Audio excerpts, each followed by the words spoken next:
nama saya Ica Reviana, mahasiswa program studi statistika Universitas Muhammadiyah Semarang. Baik, pada video kali ini saya akan menjelaskan mengenai pemrograman statement pemilihan sederhana, majemuk, dan bertingkat. Untuk yang pertama yaitu statement if pemilihan sederhana. Penggunaan statement pemilihan if ini adalah bagaimana cara kita mengkondisikan sebuah ekspresi di mana kita menentukan sendiri mana ekspresi yang menghasilkan nilai true dan mana ekspresi yang menghasilkan nilai false. Untuk aturan penulisan statement pemilihan sederhana ini yaitu if, kondisi, then statement pertama, else, statement kedua, kemudian and. Di mana statement tadi dapat kita ilustrasikan bahwa jika suatu kondisi menghasilkan nilai true, maka statement pertama akan dijalankan. Sebaliknya, jika suatu kondisi menghasilkan nilai false, maka statement 2 dan yang akan dijalankan. Pada kali ini saya mengambil contoh kasus, jika nilai ujian lebih dari sama dengan 60, maka mahasiswa dinyatakan lulus pada mata kuliah algoritma. Dan jika nilai kurang dari 60, maka mahasiswa dinyatakan tidak lulus pada mata kuliah tersebut. Langsung saja kita buka aplikasi pemrograman Free Pascal. Yang pertama, langkah pertama yaitu kita klik file, kemudian new. Lalu kita ketikkan pemrograman.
Setelah itu kita koreksi terlebih dahulu.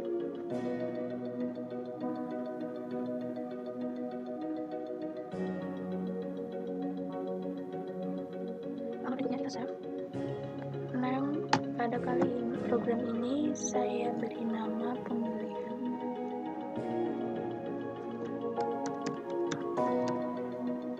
Lalu kita klik OK. Setelah itu kita compile terlebih dahulu. Jika seperti ini maka program kita sukses ya. Lalu kita klik run, maka outputnya akan muncul seperti ini. Kita bisa masukkan nilai, misalkan nilainya 72, lalu enter. Mahasiswa dinyatakan lulus dalam mata kuliah algoritma. Jadi seperti itu. Untuk yang kedua yaitu statement if pemilihan majemuk, di mana statement ini biasanya digunakan untuk menyelesaikan permasalahan pemrograman yang diperlukan pemilihan keputusan dengan kondisi yang lebih kompleks. Maka penyelesaian dengan pemilihan sebelumnya menjadi kurang tepat. Untuk itu diperlukan metode penyelesaian di mana kondisi ini dapat lebih dari satu. Untuk aturan penulisannya itu adalah if kondisi pertama, and kondisi kedua, then pernyataan 1, else pernyataan 2, kemudian and. Statement di atas statement tadi dapat kita ilustrasikan bahwa jika suatu kondisi 1 dan kondisi 2 menghasilkan nilai true, maka statement 1 akan dijalankan. Sebaliknya, jika suatu kondisi 1 dan kondisi 2 menghasilkan nilai false, maka statement 2 yang akan dijalankan. Langsung saja kita buka aplikasi pemrograman pre-Pascal.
Bisa kita coba masukkan nilai IPK misalkan 3,82 3. Enter. Lama studi misalkan 3,2. Maka akan muncul mahasiswa lulus dengan predikat cum laude.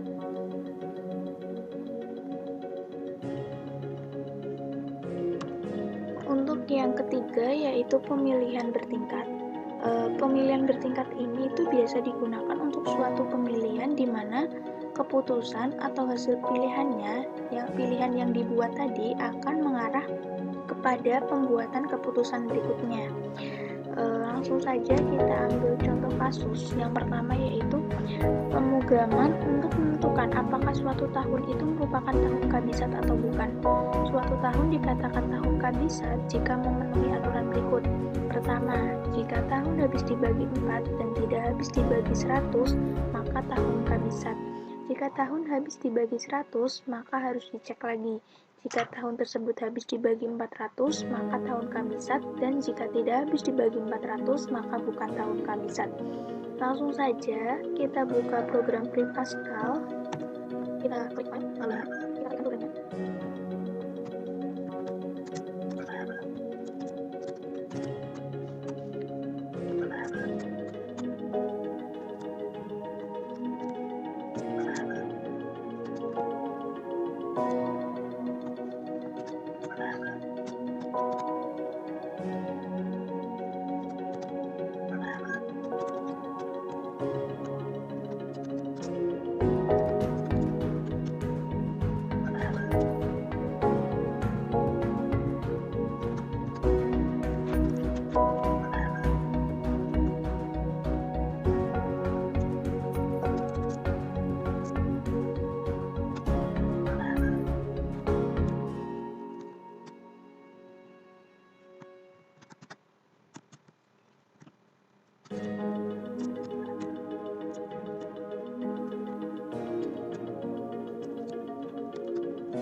lakukan. Jika seperti ini, berarti tandanya program sukses. Langsung kita run saja. Maka outputnya akan tampil seperti ini, teman-teman. Misalkan kita masukkan tahun 2020, 2021, kita enter, bukan tahun kehabisan.